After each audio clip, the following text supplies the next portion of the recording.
What's up? It's me back again, Analog Attack. How you all doing? Good to see you. Hi, Today, all the way from Minneapolis, Andy Lefton's with me. How you doing, Andy? I'm doing well, Mike. How are you? I'm good.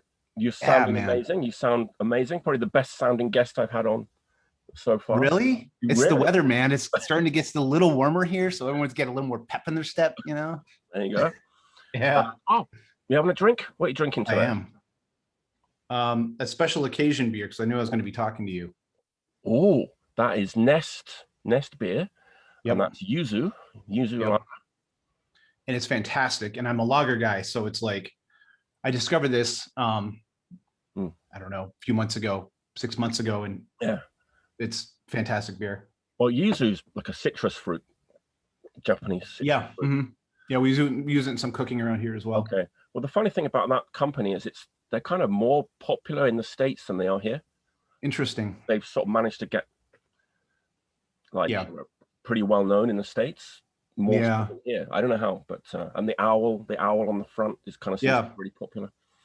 Yeah, it's a great label, but it was like one of those things where like sometimes when you go out of like overseas or to another country, you like Yeah. discover that culture's beer or something, Right. Yeah. Yeah. Yeah. you know, or like you try something there and you're Mm. like, this is fantastic, but then they look at you and they're like, this is our worst beer. What are you talking about? So it's like I was a little reluctant to be like, hey, Well, I bet if you came here and you went to a punk show and you had a can of that, people would be like, "What the hell is that?" right, Because not many people know. yeah. Mm. It's like when I went to, I think I was in England or Holland or something like that, and they're just like, oh yeah, we fucking love Jim Beam, and it's like, what the fuck? Who would like in their right mind voluntarily drink Jim Beam? But again, it's an opinion thing. Yeah, yeah. But they sell a whole bunch. They have like the whole range. They have a stout and a whole bunch of beers. I'll meet you there. I've had that on tap as well. I've had it on tap. Really, Very it's good. So, fantastic. Usually when you get it on tap, it's usually a lot better too. yeah, yeah, yeah. So nice. Oh, everyone, I'm always drinking Oh this. yeah, what do you got there? This is Japanese beer too. It's called Ginga Kogen. It's a Yeah, wheat beer, whites in. It's kind of you getting like those wheat popular. beers? You can get it in convenience stores now. Yeah. It's tasty. It's a very refreshing looking can. Yeah, so you've got the owl, and I've got the Yeah, it's like a reindeer, reindeer. Yeah, caribou or something. howling at the moon. I don't know. Yeah. I didn't know the hell about the moon, but hey, it's my new spirit animal. Anyway, Andy, we're here today. Wow, we've got lots to talk about. Yeah, man. Basically, Minneapolis Oh, focused. Minneapolis, man. Minneapolis, man. So, where does it all start for you? As far as the punk scene goes. Man, where do I Yeah, where, start? I don't where know, do you dude. start? Yeah. Minneapolis, I came here at the end of 99. All right. Okay. I believe it was early October of 99. And because I actually was looking, well, it's kind of a last minute decision, but I was looking to get out of where I was previously, and I came from Colorado. Colorado. Okay. Yeah, so I mean, it was gorgeous and stuff, but I was younger, it was, whatever, early 20s, mid 20s, and the things around Colorado just sort of, they didn't die, they just kind of stagnated. Right. And at that time I was playing, punk crust, whatever, in the Denver area. And Oh, so okay. So tell us a little bit about yeah, Colorado. yeah. Let's backtrack. Yeah. I mean, there was a long history of excellent punk rock that came out of Colorado, the Denver Boulder area, Right.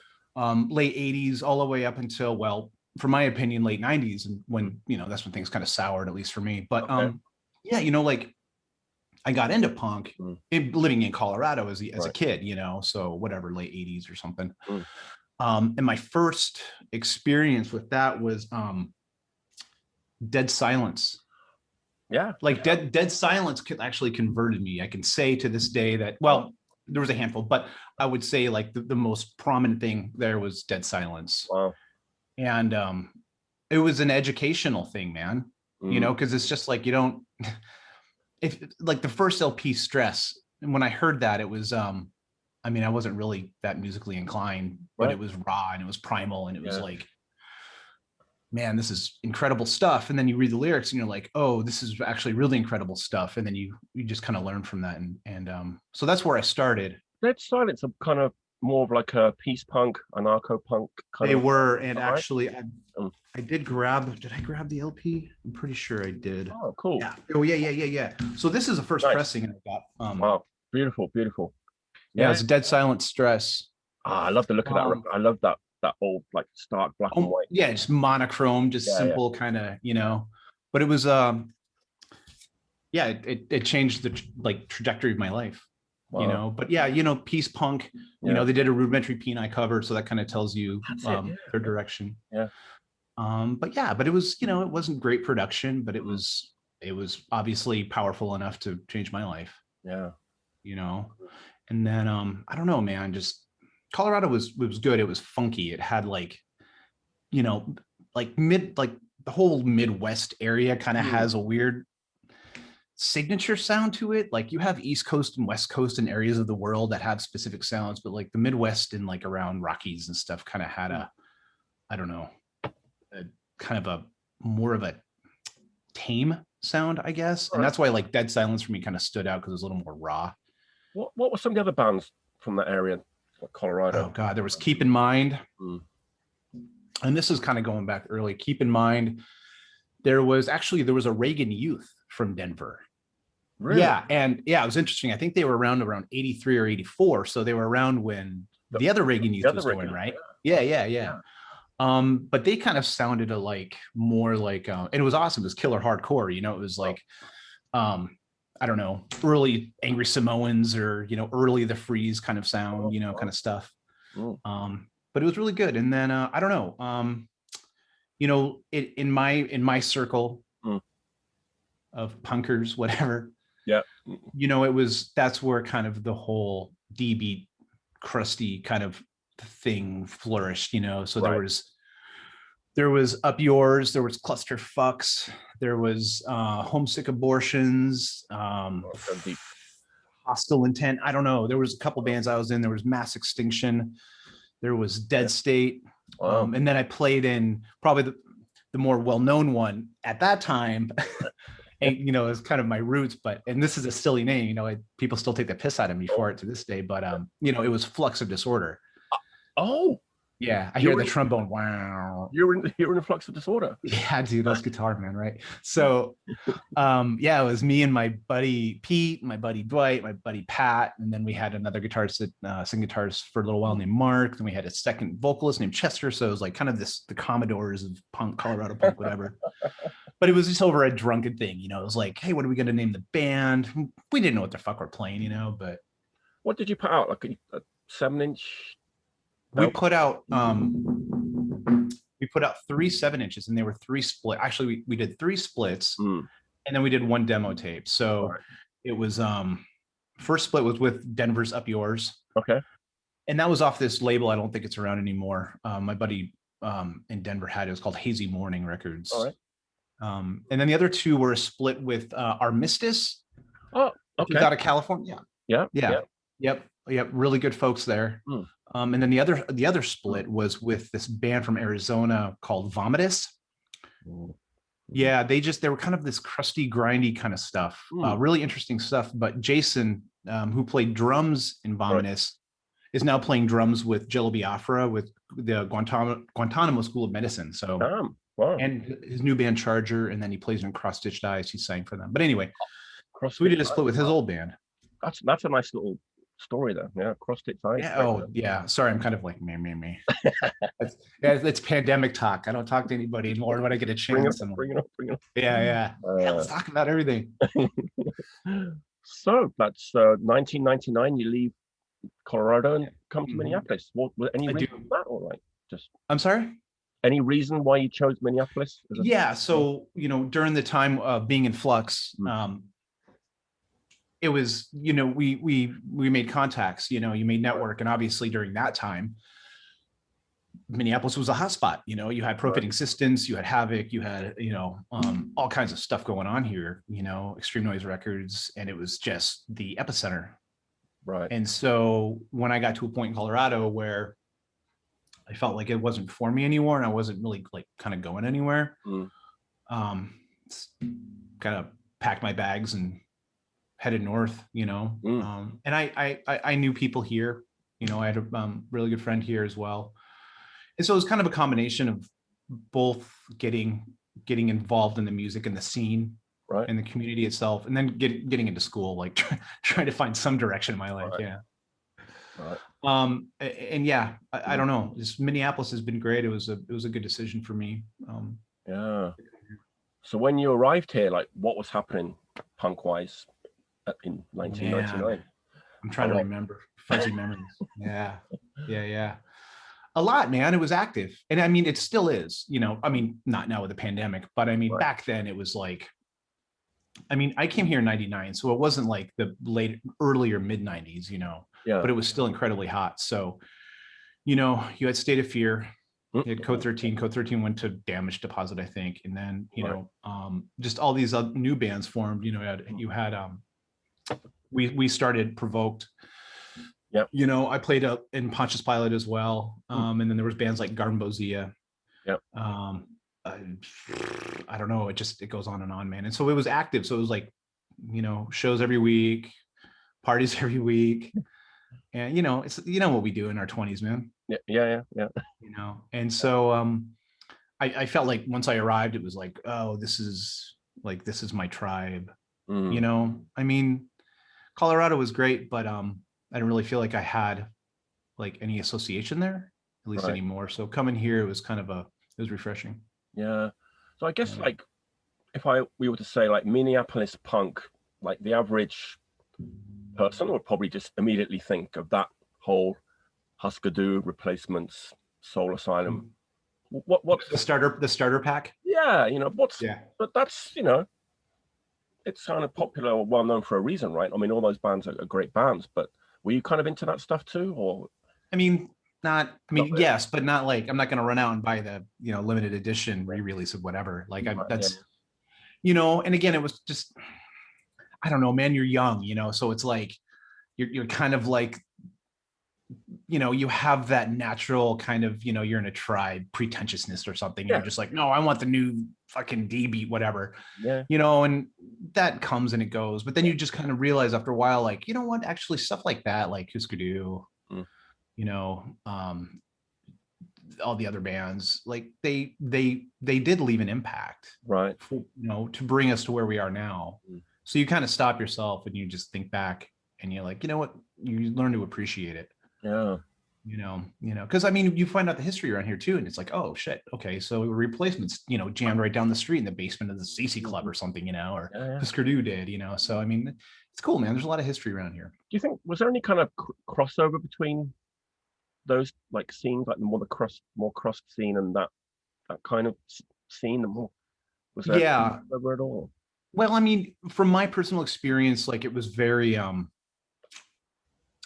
there was a kind of a lot of solidarity between the music and the message itself. So it's like you could walk into a show and you could be playing with, you know, or seeing like, I don't know, some crusty D beater, you know, and then, you know, next is Dillinger 4, you know, or something like that, you know, or the Soviets or Sweet Jap or something, you know, and it's like nobody had a problem sharing a stage with another band that wasn't the genre, you know, or even there was times like hip hop, you know, was involved as well. So, you know, it's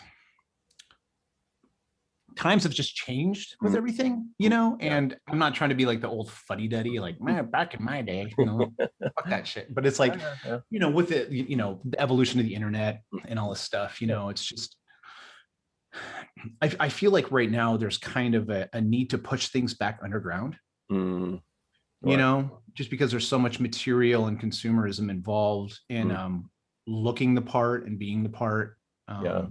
So that's kind of personally where I'm at, you know, where it's like we need to start like getting serious about the music, because it's not about the newest fucking D-beat clone band that cloned another clone band kind of thing. Yeah, I actually kind of got really disillusioned with like hardcore and punk and everything about 7 or 8 years ago.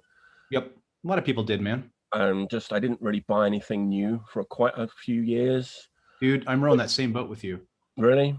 Yeah, well, yeah. I mean, and it's not that I don't love it, because I do, because the energy is there, you know, but, you know, I mean, I don't know about how you feel, you know, I mean, we collect records and we collect the music, but I mean, for me personally, man, it's like it goes back to the dead silence thing.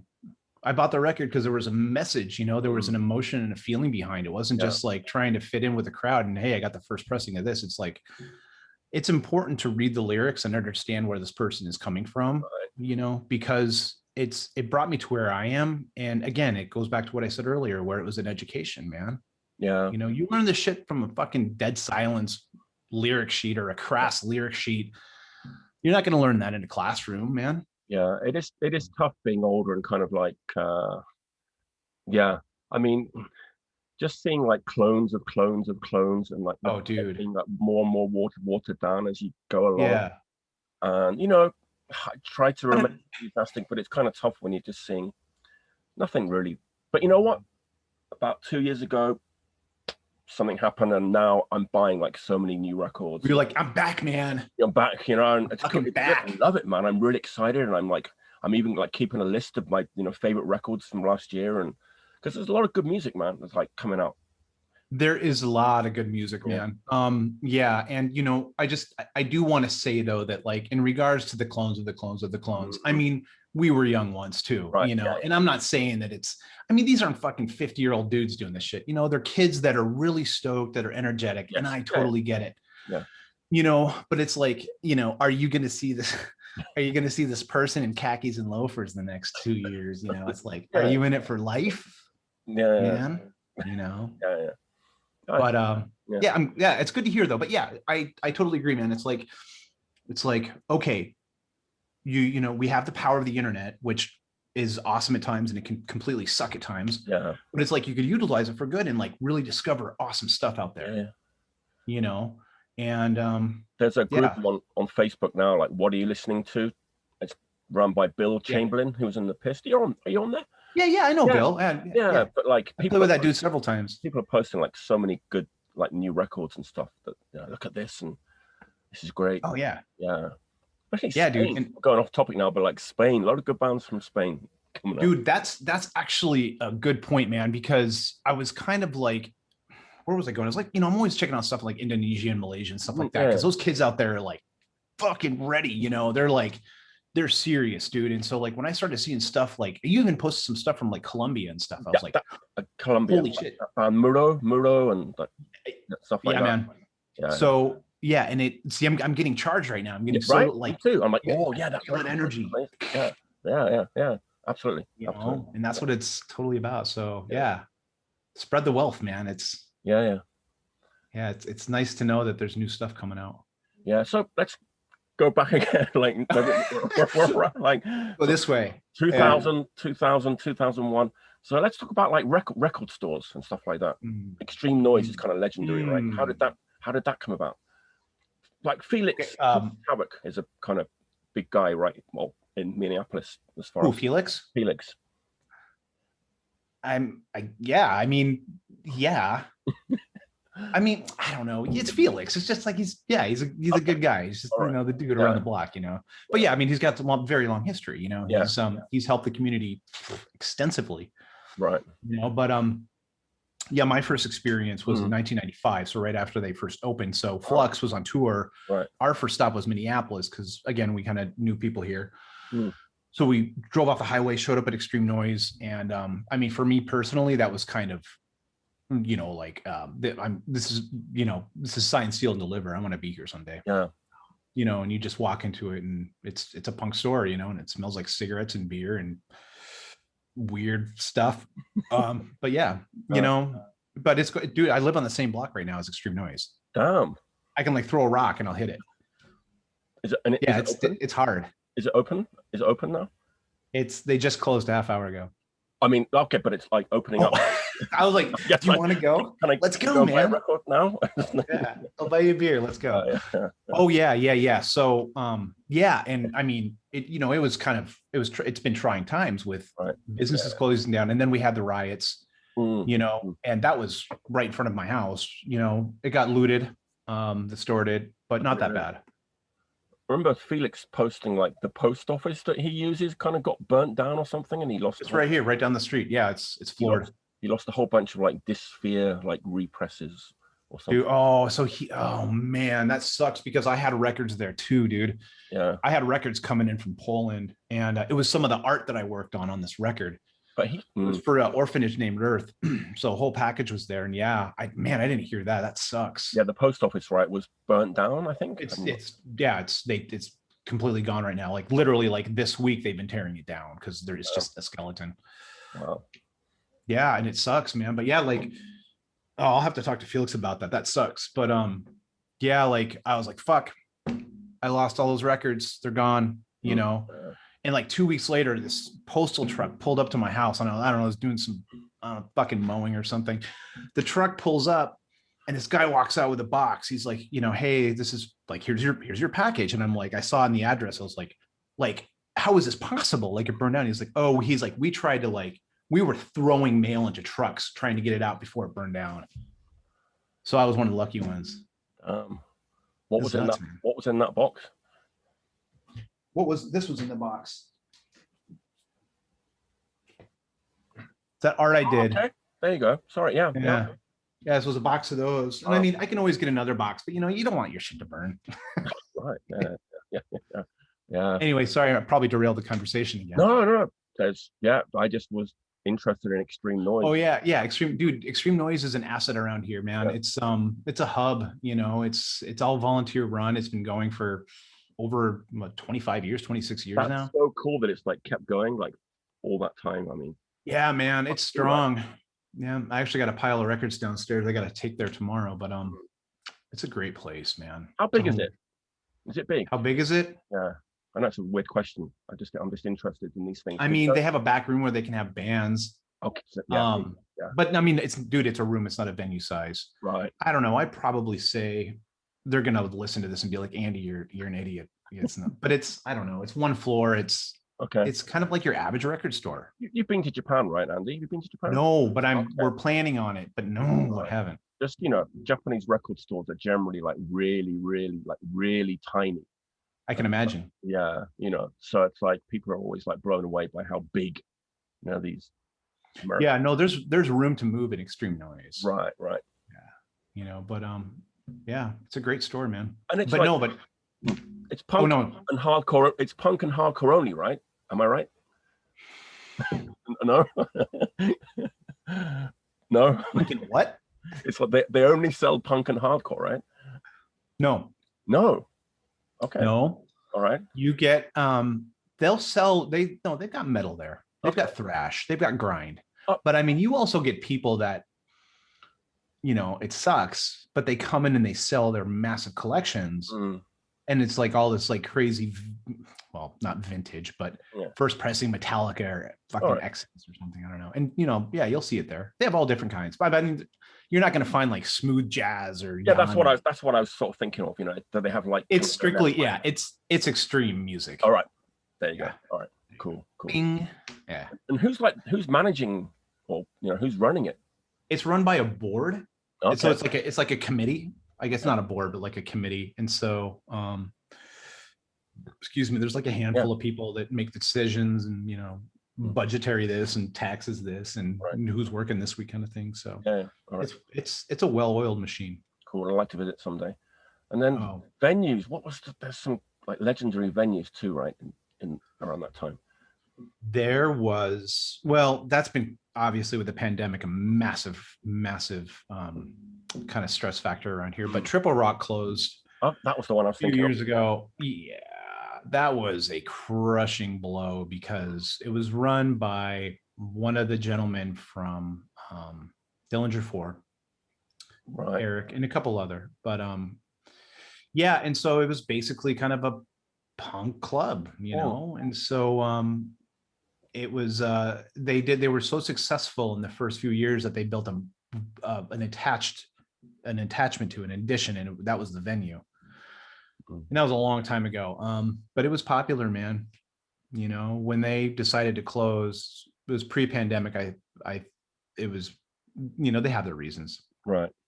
But yeah, they closed. But you know, thankfully, a lot of other venues around here picked up the slack, and not so much like, you know, obligated. It was like, hey, we know what Triple Rock meant. We're going to help out. And so those are kind of the active spaces now. Yeah. You know, but yeah, you know, now we've got like Mortimer's, we've got Part Wolf, Right. we've got there's a VFW hall, you know, it's usually for bigger bands because it's a pretty large space. And you know, your random house shows, Right. you know, and there's other stuff going on, but Right. Andy, we're on Analog Attack. Do you have some analog with you? Do you have a bunch of records that are important to you from Minneapolis? Bands, records? I don't know, man. Yeah, so I don't know, like, so when I grew up, Yeah. when I was tiny, and I got into punk, growing up in Colorado, I came from kind of a smaller town. I mean, when I say small, I mean literally like 300 people. And so at that time, there was no like real resources for finding punk. You know, the best thing that when you could find it was compilations. You know, because you could just have, you know, a huge swath of bands, you know, and that's when comps were awesome, you know. So I started out kind of like, I wasn't like a hardcore kid, but I was like, you know, I was into New York hardcore. Oh, cool. Big time. So, you know, like obviously Agnostic Front, you know, stuff like that. And I know this was one of my favorites because I was kind of a stupid skater kid too. Oh, yeah. Free for All. Token Entry, yeah, Wrecking Crew, like all those guys. And it's live, but it was one of those things that I had blasting throughout my, you know, my junior high and high school years, man, because just the energy of it, it was insane. It was absolutely insane. So it was like that. Obviously, you had like the Peace Comp. What else? I can't remember. I don't even know if I grabbed. Oh, you know what? This one signed, sealed, and delivered my fate. Oh, interesting. Flipside Volume 1, man. GBH. This to me, yeah, it's Psycho, The Undead, Borscht, The Freeze, White Flag, Gay Cowboys in Bondage, TSOL, GBH, FUs, F, Kraut, like all kinds of incredible bands, and every track on here kicks ass. And so this is my baby right here. Nice. Yeah, so it was like, okay, comps, you know, and then you know, just little piddly stuff. This one was super cheesy, but God, I love some of the tracks. Oh yeah. I don't have that now, but I bought it back in the super day. Yeah. Super corny. Like I'm not gonna be like, fuck man, I'm gonna throw this on right now, you know. But it's like, well, actually maybe I will, you know. But I don't know, it's good, man. And then I don't know. This was always kind of a tough one for me to find. I had it on tape a long time ago. But Airstrip 1, Mystic dude Records, right? With all British bands, is that right? So this is super bonkers, right? Yeah. So this has killer bands on it, and this is actually how I discovered Cowboy Killers. Oh man, fucking love Cowboy Killers, right? Good band. So Instigators, Oi Polloi, Civilized Society, Deviated Instinct, Napalm Death, HDQ, who I love. I love all these bands. Dan, you know. But it was interesting because you couldn't find this. It was out of print, blah, blah, blah. But they did a reissue of it. They did a reissue of it under the title. It was like something like it, like the cover had like a Union Jack on it. And it was like, oi, the sounds of UK or something like that. And it's like, oh, sweet. Deviated Instinct is oi. Like, that's fucking cool, man. And so no bands on that were oi, but anyway, that's how I discovered was the reissue, which was on cassette, like I don't know, 1989, 1990, something like that. But anyway, I finally tracked down the original pressing, and that was it. But yeah, like I don't know, man, I was just into like Crippled Youth. Oh, remember Crippled Youth? It was that's like pre-bold today, pre-bold bold, yeah, dude. I don't know why, but like, again, it was like when you're young and you're just kind of like in this weird town of nothing, you know, you're not going to be like critical. You're not going to be critical and be like, I don't know about this band, man. They seem a little too angry.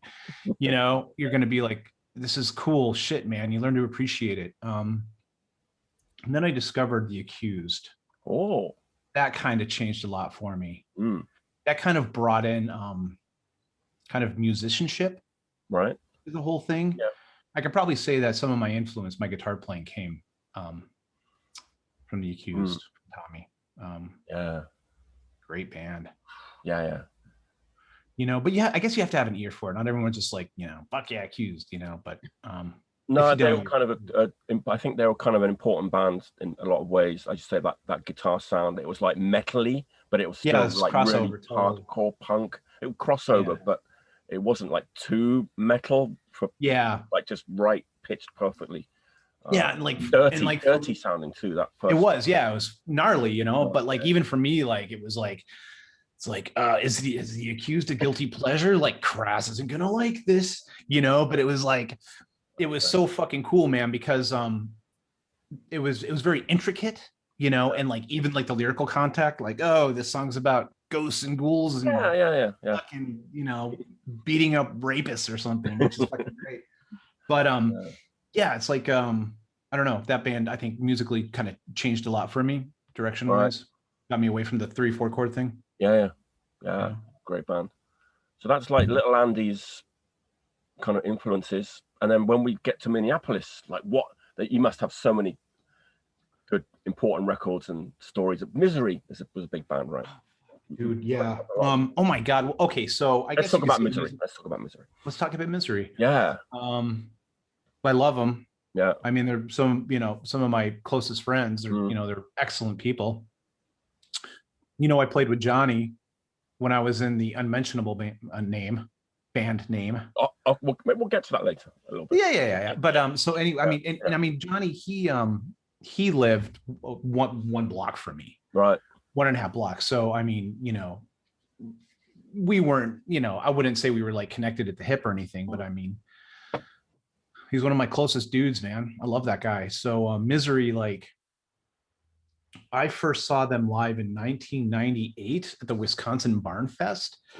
Wow. And it was, I don't know if you're familiar with that, but it was a 3-year fest that happened in like the middle of the woods in Wisconsin. And it was just absolute insanity, but it was the best experience. And so that's when I saw Misery.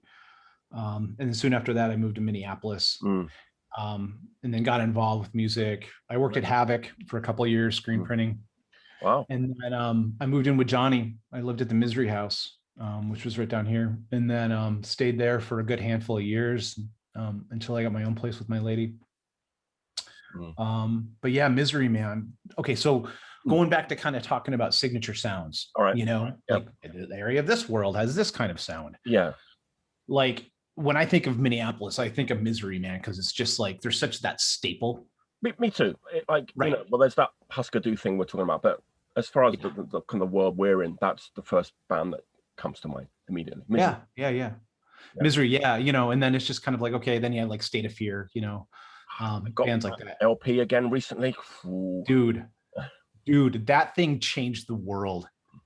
Like when you heard that, like we've all heard like some killer like Scandinavian hardcore stuff, man. But when I heard that, I was like blown away. And I've seen them play before that came out, but man, like that LP, it's a precedent, man. Like people are trying to like do that, you know, like that was a good sound here, dude. Like the shows were great. Yeah. Civil D was a good band. Civil Disobedience.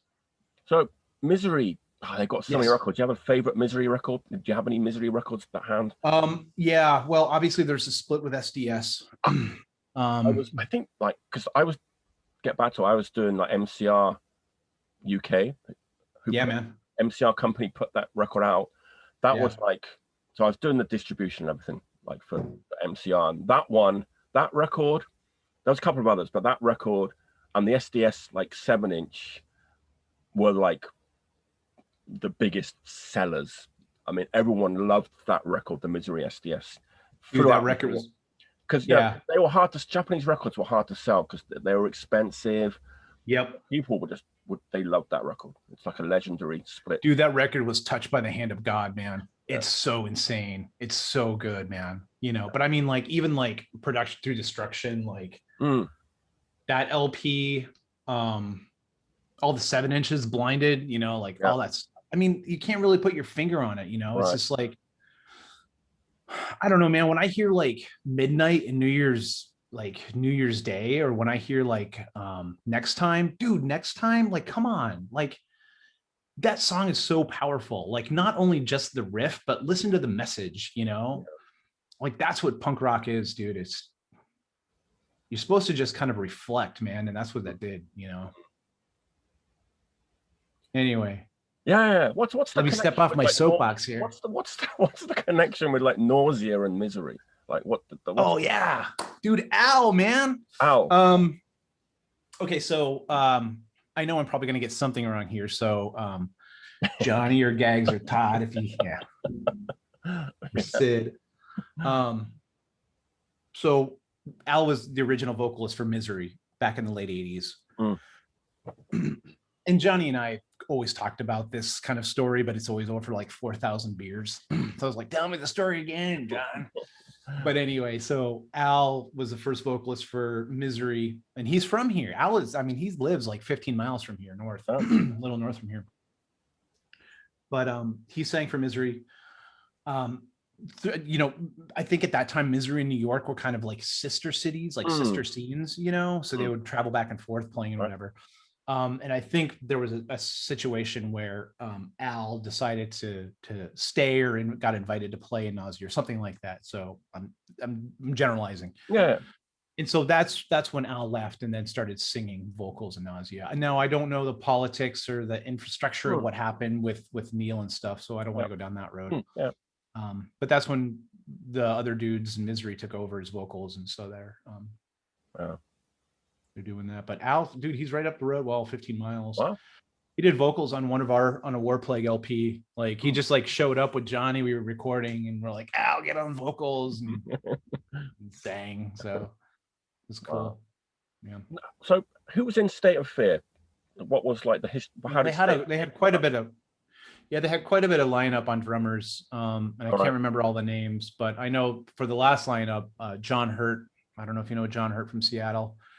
He was the last drummer they had on their last kind of, I guess, get together, reunion, whatever. And then it was Bracken, who was on guitar, and then there was John Krupa also, who was on guitar and vocals, and then Jay Styles. Disrupt? No, Destroy. Disrupt. Yeah. Death Raid.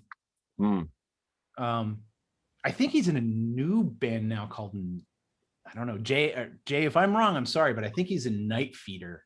Okay. They're awesome. Check out their demo. It's badass, Night Feeder. But yeah, so Jay was vocals and guitar as well. And you know, I'm sorry, John Krupa was bass. But that was the lineup for State of Fear. Right. Andy, do you have any like records from Minneapolis at hand we can have a look at? I don't know, man. I don't know. What do I got here? I probably got something, dude. Oh, you know, speaking of comps, yeah. You know, there was a time. Let me tell you a little story. All right, cool. There was a time when Minneapolis used to like put out comps, and not like a lot of them, but there was like a time when it was just like comps were still a thing. Yeah. They put out, this was one. There was one before this. I don't have it, but this one was called When Hell Freezes Over. Yeah. Yeah, and it has like Calloused, Code 13, Scorned, Misery, Segway Punches Pilot, Feed the Machine, Dreadnought, Calloused. Good band. And so the drummer Chad plays with us now. He's in Warplague. I picked up a couple of their LPs, or an LP. It's great, man. Great band. LP, I think that's the one where Marld did the cover. I think so, yeah. No. Yes. Yeah. No, I can't remember. Okay. my memory. It's just behind me, but if I leave this seat, I might not come back. So I don't know. Oh yeah, here's that Crippled Youth. There you go. Okay, so No Holds Back, yep. All Out Attack is another kind of Minneapolis Twin Cities comp. Dude, I mean, there's just so many bands. Come on, give us some names. Who's on that comp? Oh my god, I don't even know where to. Holding On, Martyred AD, Scorned, Red Vendetta, Provoked, Pontius Pilate, Sweet Jap, Too Pure to Die, which was like this, I mean, you could probably guess, like this super fucking straight edge. Dillinger 4, Ed Gein Fan Club.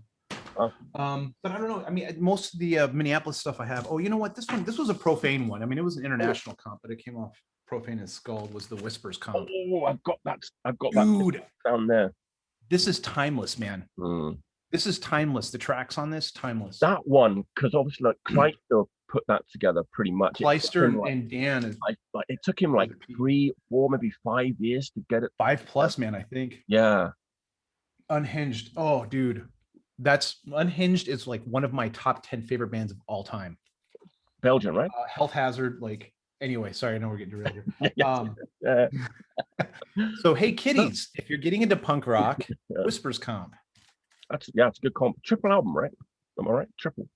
So the only Minneapolis records I have is just the art I did for the Misery. Let's have a look at it. You want to segue to that? Yeah, let's have a look. Give old Andy a minute here. What else did I do? I can't remember. Okay, so this was their last two, their latest one. Okay, this was their last one, but it was from the seeds that we have sown. It's kind of hard to tell. Yeah. All right. Yeah. As a little child planting a seed in the desert wasteland. Well, when did that come out? And then the child's all grown up picking rotten fruit from the tree. But yeah, this was art I did. This was their last one, killer record, and the one before that. And unfortunately, not unfortunately because it's a killer release. This one is actually being repressed. Just got repressed from Phlox from Fight for Your Mind Records. Sorry, dude, I forgot your record label name. But this was a good one too. So again, more Misery stuff. But anyway, yeah, since with my relationship with Misery, when things grew, they're like, hey, you want to do art, blah blah, and relationships grew more. I don't know. Talking of art, you've done a lot of stuff. I don't know, man. That was a weird journey. Yeah. How did it start? That's a good question, because I don't know, because I never planned it. It just happened. Oh yeah. And I don't really consider myself kind of, I don't know, I'm not like an artiste. I'm not like an artistic person. It just kind of happened. But I went to school for kind of media production. So it was like, I know animation, 3D animation, visual effects, stuff like that. But I'm really into art, and I know what happened. Okay. So I don't want to take up too much of your time, but no. When Amoebix did the reunion, right? Actually, prior to that, right before it, I remember when I found out they were starting to do stuff, and this wasn't really broken publicly yet, but whatever, friend of a friend told me. I lost my shit because I was like the world's biggest fan ever. Me, okay? I'm kidding. Everybody was a fan. Everyone loved the Amoebix. Yeah, did. No, I'm just kidding. So anyway, I had my company at the time, and it was just me and a buddy. We were just business partners, and it was a small little studio we had called 8 Point Productions. And so I was doing a lot of animation and motion graphic stuff and whatever. So I found out that DVD they did, Risen, was being released. So I got a hold of, you know what? He sucked anyway. I'm not going to remember his name. Anyway, I was like, hey, dude, I know that you're connected to this DVD. I will do any graphical work, whatever, for free, because I was a fanboy. So I was like, dude, yeah. And so he's like, okay, of course. And so, I broke my back putting this graphical content together for this DVD. And that's how my relationship forged with the band. Okay. Yeah. So at that point, they liked what I was doing, and they're like, hey, okay, now that we're actually recording again, do you want to do art for our first release? And if after passing out, getting my breath, I was like, yeah. And so I remember this is where this came from. So it was the Knights of the Black Sun. And that was my first album cover that I really ever did. Wow. Whatever. No. But it was like, that's kind of where it started. Wow. And so after that, it's just been, And then you did like all the Amoebix stuff from then on, right? All of it, right? Yeah, mainly like the reissues. Okay.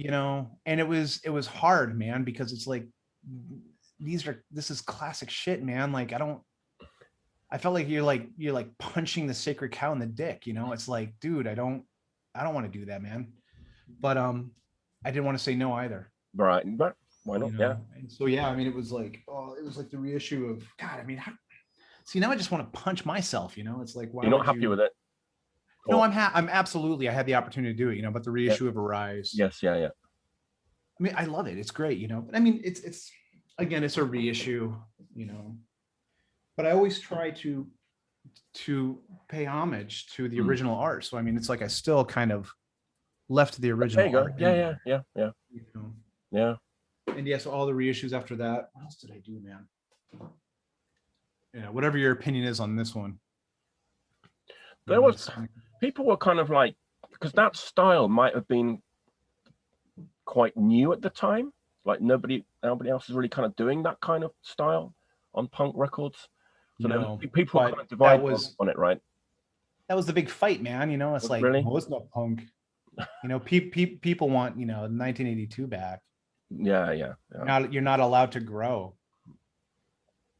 Fuck that. Yeah. It's okay to expand. It's okay to like different things. Yeah. And so I accepted it. I loved it. I was a part of it. You can yell at me if you want, but it's like, but anyway, yeah. So that's that. Yeah. And just after that, it just kind of snowballed. Just people wanted art. So yeah, cool. Yeah, man. So being involved with the Amoebics led to something else, right? Do you want to talk about that a little bit, Andy? Your side of the story, or your feelings, or? I mean, I don't know, dude. It's up to you. Yeah. It was the greatest experience. Okay, it was the greatest experience of my life, and it was the greatest experience for others involved. But It was also the biggest disappointment in our lives, right? Because so everybody, we're talking about Tau Cross. Yeah. And I mean, for me personally, it's like it's connected to the previous years, because I mean, even prior to Tau Cross, I was involved with Amoebics, and I was close to Rob. Right. I was worked with all those guys, and so we forged a friendship that was really fucking rad, Yeah. And getting into Tau Cross was life-changing. But it's public domain. People know what's going on. Yeah. I've disassociated myself completely from everything. Right. And as a matter of fact, it's funny you mentioned that. I actually, for the first time since all of that BS broke loose today, early this morning, I was grabbing coffee and somebody mentioned something online about Tau Cross. And I was like, I still have the mastered album, like our third album. Really? Yeah. If you want it, I'll send it. I don't care. That's our work too, dude. Like, So I played a little bit of it. I can only get through like a half a song because it brings up emotion. Yeah. I tell you what, though, when that first album came out, man, I played the hell out of that thing. Loved it, dude. So it was a good record, man. I've still got it. I couldn't get the second one. Like, couldn't get it in Japan. It was hard to get. I can send it to you. All right. Only if you want it. Like, I do. I know. I do. I'm looking for it. There's a stigma on it now. So it's like, am I a bad person if I listen to that record? I don't know about that Mike guy. But he's following the wrong crowd. That first record is, I personally, I like it a lot. I think it's better than the Amoebics reunion stuff. Yeah, well, some of that stuff bled over from Amoebics. Yeah, I was thinking those were actually Amoebics riffs. I thought so. Yeah. Let's move on to something more positive, more now. PMA. Fear of the known. We're excited about that, right? Fear of the known, dude. Yeah, this weird shit fucking happens, man. It's like, okay, so here's the deal with that. Yeah. So I'm kind of the whole fanboy thing with Amoebics. It kind of encompasses the whole Bristol thing. Yeah, I'm from Bath, near Bristol, but I'm a little bit younger than those guys. A bit intimidating back in the day. Those guys look good. Yeah. Still are, actually. Yeah. So I was really into that. So people are over here with the Japan stuff and, with the European stuff and the Scandi stuff. And here I am in Bristol, like, dude, this is the root, man. Yeah. This is where all this shit, everybody is like trying to mimic this, So I'm like all about Bristol. And so, I was all about Disorder, dude, KSUK. I mean, we all grew up on that filthy punk rock stuff, and the thing about that is that it meant more than just like being an outlaw, you know. Yeah. It was like, again, it was like, you know, and you know more about this than I do. I'm not, maybe, I'm no pro, but I know during that time things were very uneasy. I know life was very difficult. It was a And time. so knowing that this It was a wild music, time. yeah, and so knowing that this music came from that, the music came from despair, the music came from hunger, that came from and you can feel it even now when you play those records. You can feel it, dude. Absolutely, man. but And you nailed it. And I you're would right, say you feel it. especially like Amoebics and Disorder, especially those two. Yes, Chaos UK also, but like, yeah, those Disorder and Amoebics were very kind of close, right? Yeah, They from what I've talked to and all the stories, man. Yeah. So you know, Bristol was the shit. And so I was all about that. And so when I was doing Tau Cross, if memory serves, disclaimer, if memory serves, Steve Allen was hanging out in Seattle. He was living in Seattle at the time, and he started hanging out knowing Tom Radio. Tom Radio played bass in Tau Cross, and Tom plays in FOTK now. And Tom and I we go way back, like we're super close dudes. And so I believe Steve and Tom were talking about music at some point, but then I don't know how it happened, man, but somehow Steve hooked up with me, asked if I wanted to just throw some guitar riffs on something he was doing at the time. And it was just kind of piddling around with these riffs. He sent me a couple just, you know, rough riffs, and I was fucking floored. They were so good. They were so good. I was like, yes. And at the time I was really busy with War Plague, and I was really busy with Tau Cross. Right. And I was like, well, you know, maybe remotely, but unfortunately it kind of fizzled. Right. So after Tau Cross, you know, turned to ash, there was kind of a resurgence of what Steve was doing. And I believe I may have reached out to him, or we just somehow connected online, and we started talking about the music again.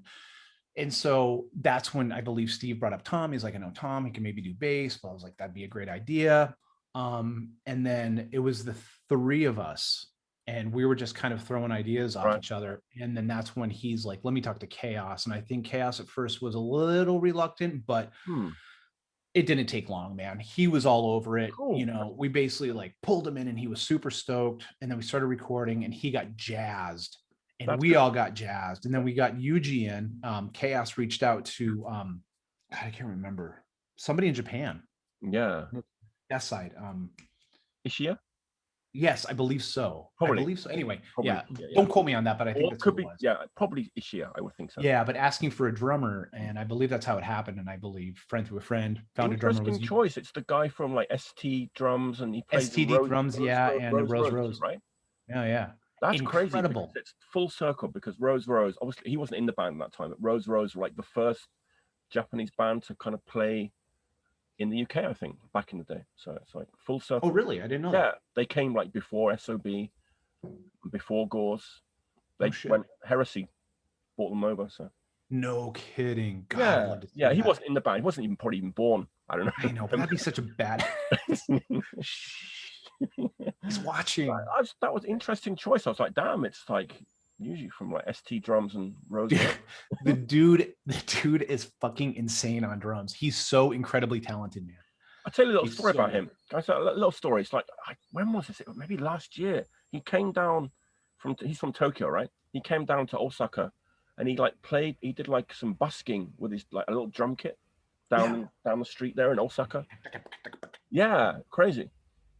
And then he's insane, dude. He's so incredibly talented. And I remember like for the FOTK demo, we're just like, you know, everyone's all super stoked online, like, fuck yeah, cheers, let's do it, you know.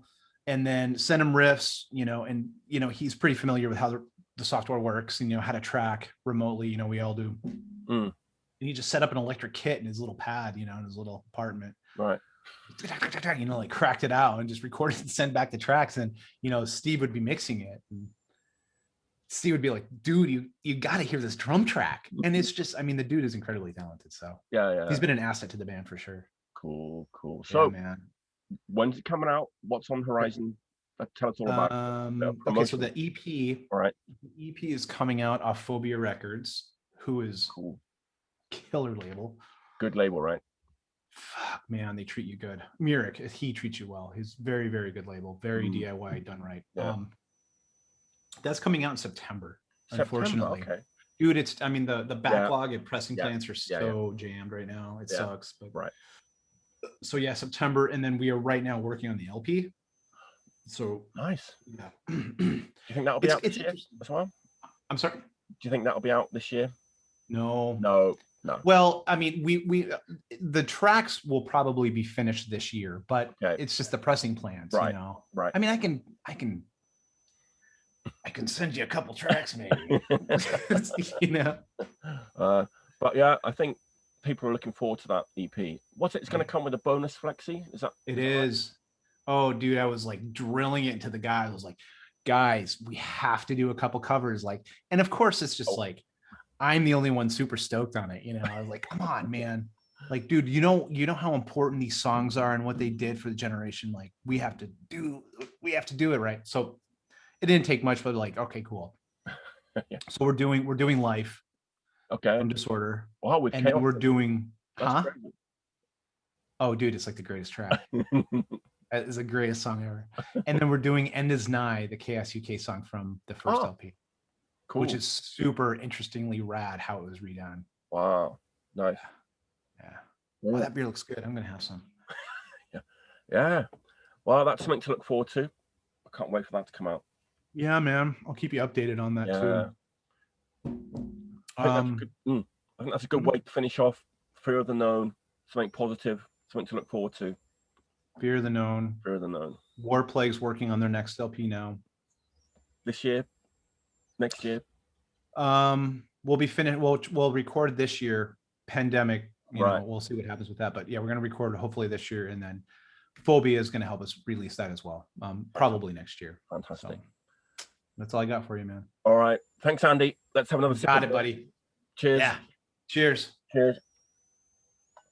Cheers, everybody. I hope you enjoyed our little chat as much as we enjoyed doing it. Thanks, Mike. Appreciate it, buddy. Thanks, Andy. Talk to you soon. Ciao. Until next Bye-bye. time, stay healthy. Stay clean.